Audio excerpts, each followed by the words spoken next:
Hey Andy, I am excited to be here to answer your questions and do this little video interview with you. Let's see, your question first you asked me was what inspired me to create Revolt? And for me, that kind of is a long story. It started out, I think you've probably seen like this picture of me back when I was heavy, when I was about 186 pounds. So kind of my journey started here, but it's been Revolt itself kind of came out of an experiment that I did on Facebook where I just posted an event, a 6-pack in 6 weeks event, because I had just eaten too many cookies at Christmas and was needing some public accountability to kind of get myself back in shape. So I thought, maybe I can get 40 or 50 friends to come do this with me. I'll post the workouts and post the diet and get in great shape for a job that I had where I was on camera. My goal was to be able to do an ab workout on camera and feel confident with the way that I looked. So at any rate, when I put this together, I had no idea the response that I would get, and ended up having over 14,000 people download the workout program and the diet download review. So, and some of those were repeat users, obviously, but to have that kind of repeat behavior said something to me. And there was something really powerful about the public wall. People were posting their progress pictures, and I could see that people had the same feeling of accountability that I had when I had the idea to start the event. Publicly putting a picture up where you're not looking your best, and then knowing, okay, I would like to post something that looks a little bit better than this, each week, it's really motivating, and it can help you on those Wednesdays and Thursdays when, it's the middle of the week and you want to eat a cookie. It helps you to put the cookie down and to not eat it. So let's see. So as far as you asked what makes Revolt different from other programs, I think it's because it's kind of a comprehensive combination of so many things. I've kind of picked the best from so many different programs. I myself have been on the fitness journey for a long time, and I'm a certified trainer. I've tried just all kinds of programs. I've tried different diet. I've owned tons of books on nutrition, different diets. I've bought, different diet books. I've tried different diet pills. I've prepared for different fitness shows. So, I've tried different techniques to get the body in shape. And through all of my experimenting, I'm really a very curious person, and I like to learn new things. And so I like to try new techniques. And so with Revolt, I thought, let's get like the best. Let's pick the best from all these different programs and create something comprehensive. So as a user, I can just, walk into the program, plug myself right in, and know that I'm going to be able to expect a 1 to 2 pound fat loss per week if I'm following the program properly. So basically, Revolt is, I think the things that make it really different are we've got our live workouts that are on video. I do the full workout with you every day. So it's like having a workout video, but it's always different. It's always new. You're not watching the same, video over and over with the same jokes and the same exercises, which really, you're not going to have a lot of progress if you're doing the same workout over and over again. Your body after 4 to 6 weeks will just adjust to it, and that's all you're going to get out of that investment of money.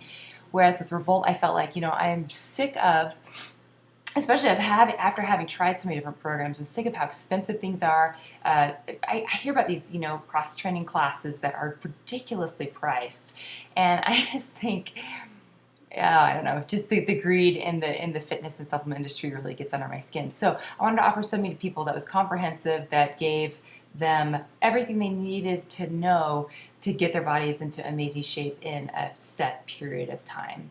And it really is, fitness is a lifestyle. It's learning how to eat and how to move your body in order to change the composition of your body. And this is where the diet industry this is how they're making all their money. Is they're teaching you that no, you don't have to exercise, you just take this pill, or you eat less food, you diet, it's calories in, calories out, so you just cut your calories and you will lose the weight, which is true, you will lose weight, and but when you do that without any kind of strength brain exercises, without eating the proper types of foods, without enough protein, without exercise, your body is going to lose muscle mass. So then you become even weaker, in a weakened state after you finish one of these diets. You have a lower lean mass number, which means you burn less calories when you're resting than someone who had exercised and perhaps followed the same diet plan. And what ends up happening is you become more and more basically resistant to change because your body it can only take in so many calories, if that makes sense. As your lean mass number goes down, it takes fewer and fewer and fewer and fewer calories for your body to be able to maintain where you're at. So let's say you start out and you can eat 1,200 calories in a day and not do anything but stay in your bed all day. You then do a diet and you lose a certain percentage of body mass, of lean mass. Then you can only eat, let's say, 1,000 calories a day to maintain where you're at. So does that make sense? That's why people are gaining weight. They're losing their lean mass, and then they're going off of these diets and going back to their regular diet they were maybe eating before. That's maybe not a crazy diet, and maybe they're not eating a ton of excessive calories, but because their bodies have gone into a weakened state, it's just this ongoing, continuous cycle that's why people yo-yo diet. And it's because people are being misinformed and miseducated about how the body changes. Okay, besides your love of fitness, what are your hobbies? I actually have a lot of hobbies. I'm kind of an anomaly, I think. I don't know, in that the hobbies that I have might not fit what somebody might think a fitness person would be into, but I love science. I guess there's a correlation there, but I love science, I love podcasts, I love art. I'm an art history major. I am constantly curious and love to learn about new things, so I read a ton. I own a lot of books. I love music, and I like seeing new things. I love traveling. Anything that opens up the mind and allows for new experiences, I love. I just love life. So hobbies, but actual hobbies. Right now, I would say if I have free time, I'm at the bookstore. I love to go to the bookstore and look through nonfiction books on all different types of topics. I love everything from graphic design. I love business. I love learning. I love psychology. You name it. I love learning about all types of things. So I love learning about patterns and analysis, and yeah. So let's see. On your cheat day, what do you want most? My two favorite foods are pizza, is my favorite savory, salty food, and donuts, or like a warm cookie with ice cream on top. That's my favorite food that I look forward to on my cheat day. And I like a good breakfast, or like cinnamon roll, just like the normal things, sweet and salty and buttery, good. Let's see. What is your best bit of advice for those doing the Revolt program? Just know that you're going to screw up, and that's okay. And just keep going, You will have days, you'll have a day or days or a week or weeks where you totally fall off the wagon and you suck and you suck. And you don't eat what you're supposed to eat and you don't exercise and you get lazy and you forget why you're doing it and you gain weight back, and that's just life, But there's no such thing as permanent success, right? So even if, it's kind of like the good and the bad news. It's like the bad news is that, once you get to where you want your body to be, you have to keep working at it. It doesn't just stay there. That would be awesome if you could just go, okay, I'm there, and now I just don't have to exercise or diet again. It doesn't really work that way. But the idea here is to learn how to really enjoy fitness and to enjoy dieting, and at least get to that place where you're okay with the balance of eating healthy during the week. And then once you're to where you need, where you want to be, you pretty much can eat clean during the week, and then the weekends you just kind of take a break and you don't really worry about what you're eating. And you get to a place where you know what binge eating looks like, and you avoid that. But on the weekend, if you want to have some pizza or have ice cream or have a donut or whatever, or a hamburger, it's fine. You don't stress about it. And so my advice is just, progress is slow. You put the weight on slowly and it comes off slowly, and that's just the reality and the facts of it. And when you sit down and actually do the math, anytime you're feeling discouraged and you're in that emotional space and you're not in your head space and you're thinking about the numbers, you're looking at your weight on the scale and you're feeling like, oh my gosh, I've only lost half a pound in the last week, or I haven't lost anything in the last week, or I've even gained weight in the last week and I've been working so hard. It's very discouraging if you're looking at only part of the story. That's why I highly recommend, and actually not just recommend, but I kind of feel like if you're doing the program without body fat calipers and a measuring tape along with your scale, you are not doing the program completely. You really need to understand how the body loses weight. and the science of weight loss, I don't want people to think of it as weight loss so much as fat loss. We're not just trying to lose weight, we're trying to rebuild the body and change the structure of the body, create lean mass in the place of fat mass so that the body has more of a calorie need. Muscle tissue burns calories. Muscle tissue burns calories. Fat tissue burns very little calories. It does burn some, but muscle tissue burns a lot more calories. And so pound for pound, it's better to have muscle on you because then you can eat more.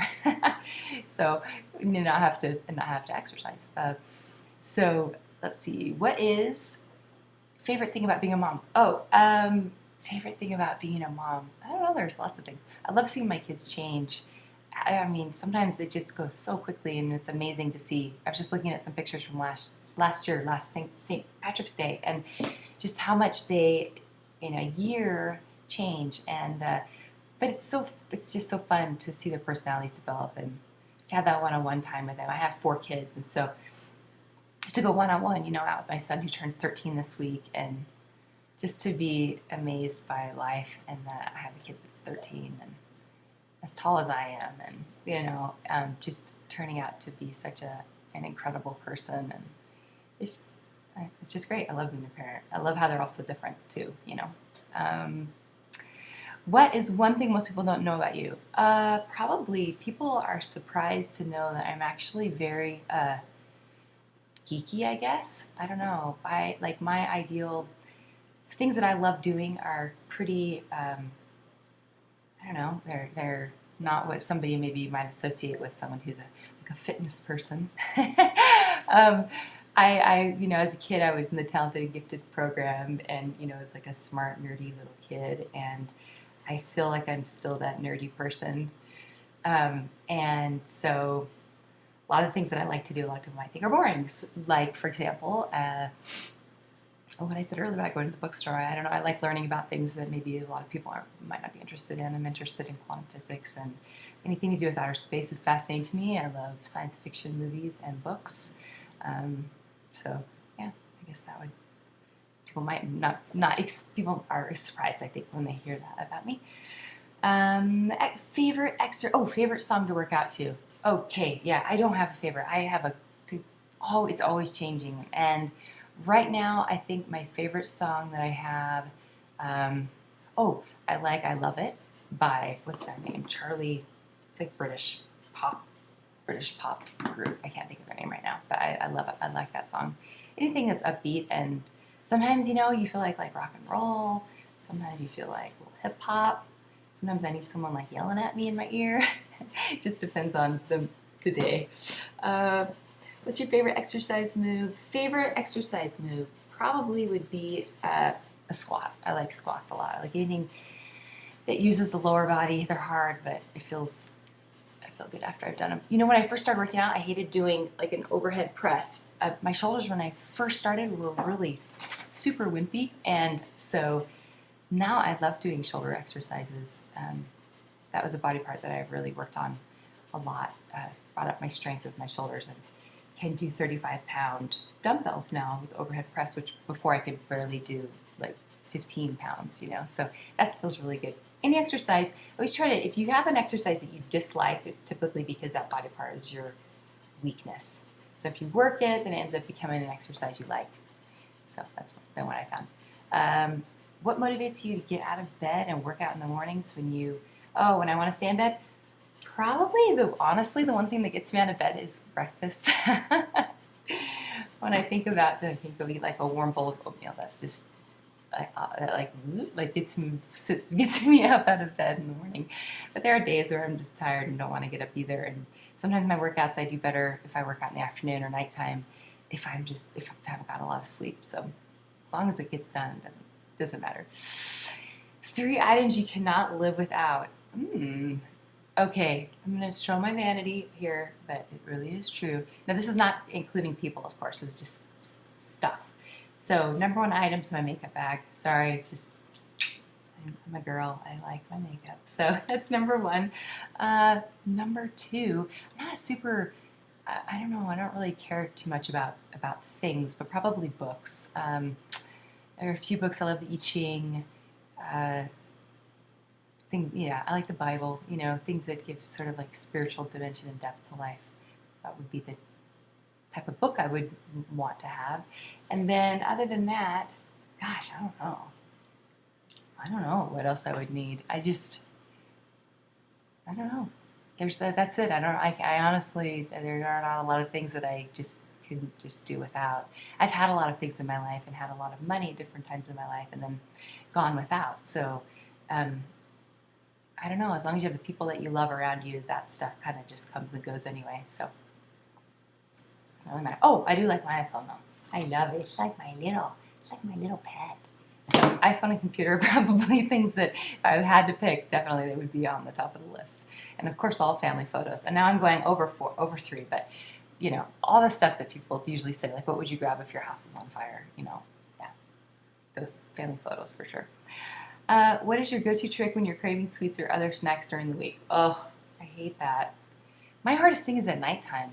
You know, when you're tired, it's the end of the day, and it's like, especially if I'm up and working on things at night, I get super hungry and I want to eat a bowl of cereal or something naughty. So then sometimes I'll just go to sleep. Taking a nap for me sometimes helps. Drinking water helps. Honestly, sometimes you just want to eat something bad and you have to have some, I have gum, or I'll go for a walk or just get out of the house, go do something. So anyhow, well, it was great. Thanks so much for inviting me to do this, and I hope I wasn't too long-winded, but all right, take care, Andy. Bye-bye.